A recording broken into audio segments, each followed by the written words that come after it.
नमस्कार दोस्तों, आइए सुनते हैं मुंशी प्रेमचंद्र के द्वारा लिखी कहानी कश्मीरी सेब। कल शाम को चौक में 2 बार जरूरी चीजें खरीदने गया था। पंजाबी मेवा फरेशों की दुकानें रास्ते में ही पड़ती हैं।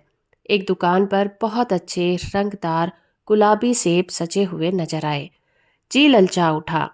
आजकल शिक्षित समाज में विटामिन और प्रोटीन के शब्दों में विचार करने की प्रवृत्ति हो गई है। टमाटो को पहले कोई सेत में भी नहीं पूछता था। अब टमाटो भोजन का आवश्यक अंग बन गया है। गाजर भी पहले गरीबों का पेट भरने की चीज थी। अमीर लोग तो उसका हलवा ही खाते थे। मगर अब पता चला कि गाजर में भी बहुत विटामिन है। इसीलिए गाजर को भी मेजों पर स्थान मिलने लगा है। और सेब के विषय में तो ये कहा जाने लगा है कि एक सेब रोज खाइए तो आपको डॉक्टरों की जरूरत नहीं रहेगी। डॉक्टर से बचने के लिए हम नीम कौड़ी तक खाने को तैयार हो जाते हैं। सेब तो रस और स्वाद में अगर आम से बढ़कर नहीं है तो घटकर भी नहीं है। हाँ, बनारस के लंगड़े और लखनऊ के दशहरी और बम्बई के अल्फासों की बात दूसरी है। उनके टक्कर का फल तो संसार में दूसरा है ही नहीं।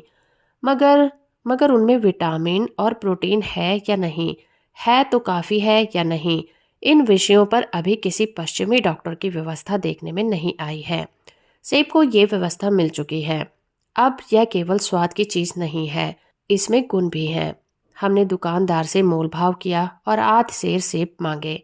दुकानदार ने कहा, बाबूजी, बड़े मजेदार सेब आए हैं, खास कश्मीर के हैं, आप ले जाएं, खाकर तबीयत खुश हो जाएगी। मैंने रुमाल निकालकर उसे देते हुए कहा, चुन चुन कर रखना। दुकानदार ने तराजू उठाई और अपने नौकर से बोला, लौंडे, 8 सेर कश्मीरी सेब निकाल ला, चुनकर लाना। लौंडा 4 सेब लाया। दुकानदार ने तौला, एक लिफाफे में उन्हें रखा और रुमाल में बांधकर मुझे दे दिया। मैंने 4 आने उसके हाथ में रखे। घर आकर लिफाफा ज्यों का त्यों रख दिया। रात को सेब या कोई दूसरा फल खाने का कोई कायदा नहीं है। फल खाने का समय तो प्रातःकाल है।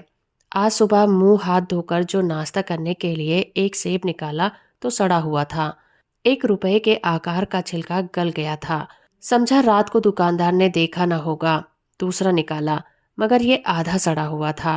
अब संदेह हुआ, दुकानदार ने मुझे धोखा तो नहीं दिया है।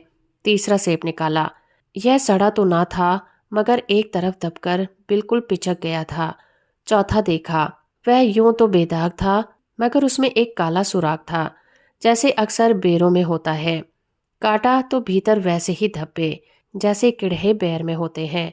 एक सेब भी खाने लायक नहीं था। 4 आने पैसों का इतना गम न हुआ जितना समाज में इस चारित्रिक पतन का। दुकानदार ने जानबूझकर मेरे साथ धोखेबाजी का व्यवहार किया। एक सेब सड़ा हुआ होता तो मैं उसको क्षमा करने योग्य समझता, सोचता कि उसकी निगाह न पड़ी होगी। मगर चारों के चारों सेब खराब निकल जाएं तो यह तो साफ धोखा है। मगर इस धोखे में मेरा भी सहयोग था। मेरा उसके हाथ में रुमाल रख देना मानो उसे धोखा देने की प्रेरणा थी। उसने भांप लिया कि महाशय अपनी आंखों से काम लेने वाले जीव नहीं है और न इतने चौकस हैं कि घर से लौटाने आए। आदमी बेईमानी तभी करता है जब उसे अवसर मिलता है।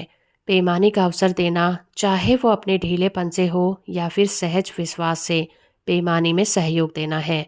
पढ़े लिखे बाबुओं और कर्मचारियों पर तो अब कोई विश्वास नहीं करता। या म्यूनिसिपालिटी में चले जाइए, आपकी ऐसी दुर्गति होगी कि आप बड़ी से बड़ी हानि उठाकर भी उधर नहीं जाएंगे।